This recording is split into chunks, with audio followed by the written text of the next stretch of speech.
Hi everyone, welcome to another vlog. তো আজকে হলো জগদ্ধাত্রী পুজো, আর জগদ্ধাত্রী পুজোর দিন আমি কি করলাম সেটাই আজকে তোমাদের সাথে শেয়ার করবো। তো প্রথমে স্নানটা করে আগে পুজোটা সেরে নিলাম, তারপর চলে গেলাম নিচে। আর এই হলো আমাদের জগদ্ধাত্রী মা।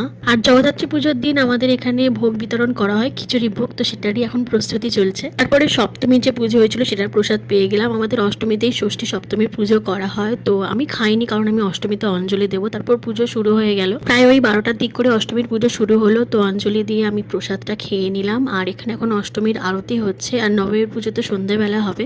তারপর লাঞ্চটা করে নিলাম। লাঞ্চটা আজকে নিরামিষ আছে কারণ জগদ্ধাত্রী পুজো। তো লাঞ্চে আছে শাক তরকারি, আর তার সাথে রয়েছে ঘি মাখানো রুটি। আর জগদ্ধাত্রী পুজোর দিনকে কিন্তু আমাদের এখানে ফাংশন হয়, তাই জন্য স্টেজ বানানো হচ্ছে।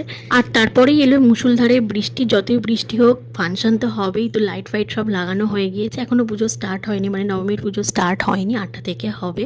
এটা হলো অষ্টমীর যে পুজোতে মাকে ভোগ দেওয়া হয় সেটারই প্রসাদ খেয়ে আবার একটু বাইরে এসে বসলাম, তখনই আরতি স্টার্ট হলো। তো নিচে চলে গেলাম, নিচে আরতি দেখে পুজো দেখে চলে এলাম আবার উপরে। এখন ফাংশন দেখব। আর বলেছিলাম আমাদের জগদ্ধাত্রী পুজোর দিনকে ভোগ বিতরণ করা হয়। আর দেখো এত এত টেস্টি ভোগ বানানো হয়েছে, মানে খিচুড়ি ভোগ বানানো হয়েছে। তারপর শুরু হয়ে গেল ফাংশন। প্রথমে একটা বাচ্চা মেয়ের কবিতা দিয়ে স্টার্ট হলো, এরপর তো নাচ গান অনেক কিছু আছে।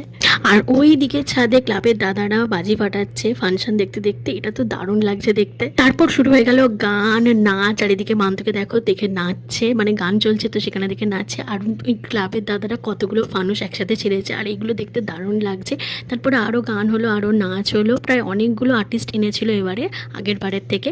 এই ছিল আমার ইভিনিংয়ের আউটফিট। আগের বারে শাড়ি পরেছিলাম, বারে আর মন চায়নি। তারপর আমি ডিনারটা করে নিলাম। ওই যে ভোগ দেওয়া হয়েছিল সেই ভোগই আমরা খেয়েছি, খিচুড়ি। আর মা ঘরে আলু ভাজা ভেজেছিল। তারপর এখনও ফাংশন হচ্ছিলো, তো ফাংশন দেখছিলাম। আর তোমাদের তো বলাই হয়নি, এটা হলো আমাদের 48তম জগদ্ধাত্রী পুজো। প্রায় রাত 1:30 2টো অবধি ফাংশন হয়েছে। তো ফাংশন দেখেছি বসে বসে। আর এইভাবেই কাটলো আমার জগদ্ধাত্রী পুজো। দেখা হচ্ছে নেক্সট ভিডিওতে। টাটা।